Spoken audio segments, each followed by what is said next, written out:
So the podcast, we're at that part in the podcast now where we look at what you guys have to say. So we did ask you to write in with any of your questions, problems, and we'll give our take and see if we can give you a little bit of advice. So this first one comes from Billiam in Milton Keynes. Dear Paul and Jim, having a bit of an issue at home, guys, wondering if you could help. A few weeks ago, my mistress unfortunately died.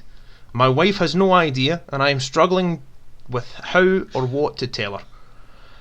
We would meet up just about every other weekend until recently, for obvious reasons. It was really just a way of releasing stress to begin with, and it just carried on until I started not even thinking anything about it. I still really love my wife, but I'm scared she might leave me if she finds out what I've been doing. Any advice on this matter would be very much appreciated, guys. It's been 3 weeks now, and I don't think I can carry on hiding her in my wardrobe any longer, as my wife has just started asking questions about the smell. Thanks, Billiam. Okay, so, I think first of all, we need to address that stupid fucking name. Billiam with a B. Billiam with a B, aye. As opposed to Billiam with a Q. First of all, you're gonna want some Febreze. Definitely some Febreze. I know they say there's the supermarket versions are just as good, but Febreze itself, nothing quite beats it. Paul, what do you think? I think we're going to need something a wee bit stronger than Febreze. Yeah, thanks very much, Paulium. Something stronger than Febreze, stronger than the Hulk, stronger than that.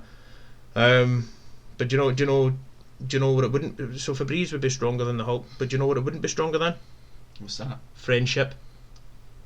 That's actually quite I nice. I think you and your wife should try and make friends. Maybe don't mention the whole mistress thing. Say you hit her with a car, and you just. That's a hell of a fall. Aye, yeah. Rather than you taking the fall for it, that's how we would answer that one. So thank you very much. Billiam. Bill. It sounds like Donald Trump. Billions and billions and. We're moving on. Billiam, man. The dick's silent. Aye. And so picking up from where we left off before, we've also got this last letter in that we're going to read to you just before we sort of finish off this segment. This one comes from. Actually, let me read it first. Dear Jim and Paul, I'm facing an issue. My dad's heavy being a prick. I get sent home from college after I get kicked out of my welding class because the instructor caught me smoking a joint under the extractor fan. I don't see what his problem was. I even offered to share it, but he was having none of it. When my dad found out, he beat me savagely with a 6,000-page phone book and ripped up my Hamilton Accies season ticket. That's £5 I'll never get back. When the dust settled, he apologised and said he would take me to another game. I don't think he's realised that it was his block of hash I was smoking, and I'm really worried about when he finds out. Normally I would reach out to someone more appropriate for help, but now I get PTSD every time I look through the yellow pages. Sincerely, Snudge for Thornley Bank.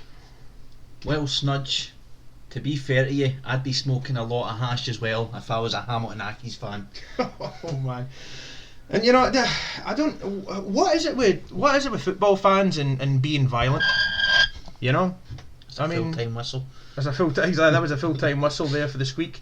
No, I don't get it. It seems like football and violence go hand in hand, and it's a real shame. Because it's a great sport, national pride, and all of that. What do you think, Paul? No, it's funny you mention that about violence. I remember a good few years ago now is what. What do you mean, like when you were a wee boy? When I was a wee boy. I was coming back for a football match with my dad. He was driving, obviously it wasn't me, I was a wee boy. So we're coming home. I won't get into the team that I was supporting, or still support, because obviously we want to stay neutral in this podcast. Right. You keep it open to everyone. Keep it open to everyone, aye. So anyway, I'm in the back of the car, my green and white hoops, and this fucking arsehole comes up to the door, kitted out in the Union Jack. He came up, my window was down. He came up to it, he says, "Wee man, you better put that window up before I put it in." And I shit myself, Jim. I shit myself because I was a wee guy. Right, of course. So obviously I start winding up the window as fast as I could. It got halfway up before I realised, hold on a minute. So I started rolling it back down again. And then that's when I've confronted the prick. I says, what do you mean you'll put it in if the windy's down? And then he got all flustered and away back into the pub he went. And the lights went green, you sped off into the afternoon sun. Aye. Fucking idiots, man. It's funny you mentioned that. That actually reminds me of a story as well. So a friend of mine, he was drinking in the Loudon, the Rangers pub, with his buddy, and they were in the morning. You know how it goes in Old Firm Day. They were vodka and the cornflakes. So they were drinking all morning. They get to the Loudon about an hour and a half before the match starts, having a couple of pints, whatever, boozing, pished. They go in, they watch the match. They've smuggled in their bevy, drinking there as well. After it, they go back into the Loudon, bit of tunes, bit of dancing, fucking drinking the whole way through. And at this point, he's been drinking all day, not really had much to eat, apart from the cornflakes. And he starts going, here, I don't feel good. And his pal's like, no, you're alright, just have another pint, drink it slowly, you'll be fine, it'll settle you. And he goes, right, okay. Goes about halfway through it and he goes, nope, nothing for it, I'm going to be sick.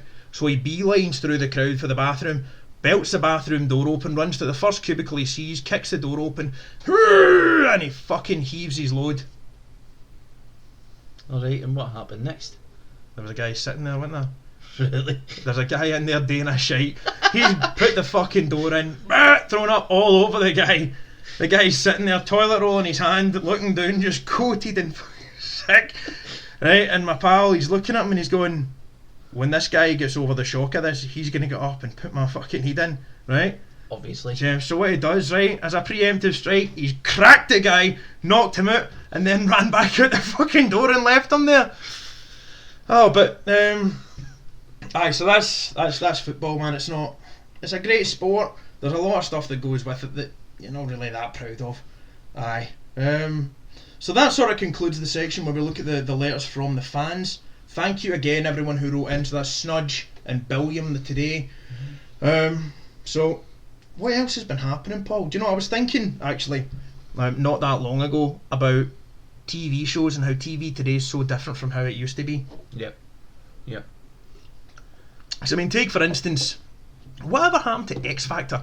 The X Factor was a fantastic show. People would come on, they thought they had this, the small town hero, bit of a voice, they get some talent. The X Factor was the perfect place for them to prove themselves and make it. Led of course by Simon Cowell, Sharon Osbourne, and that the other guy, what's his name, Louis something, the Irish fella. Louis Walsh. Yeah, Louis Walsh. No, he's Irish. Oh, fucking hell. Get out. Get out. Sorry, everyone. Aye, so that happened. And, it's funny, the X Factor, because there was actually a girl I went to school with. She was a born performer. She had some voice. She was an actress. She could play 4 or 5 instruments. She was such a good singer. We all knew she was going to make it big one day. And she actually auditioned for the X Factor, Paul. Oh, really? How did it go?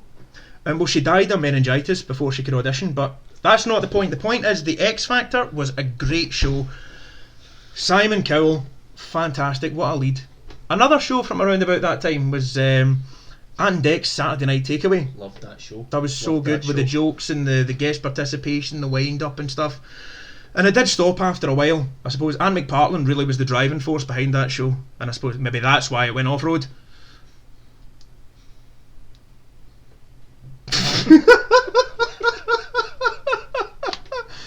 Aye, no, the Saturday Night Takeaway was good. That was prime time Saturday night television. Do you remember the other one that Alan Carr was on? Alan Carr? Aye, he steers clear of Anne McPartlin in case he tries to jump in the back of him and start steering. Oh, fucking, that was shite. Anne McPartlin doesn't deserve this. He's a good man, he made a mistake. I don't think he's that bad a guy. You know what I mean? He's not even that bad a driver. I mean, he did manage to drive his marriage into the ground, but that's it. No, Anne McPartlin, I mean, let's be honest, he's not a great driver. He's no Richard Hammond.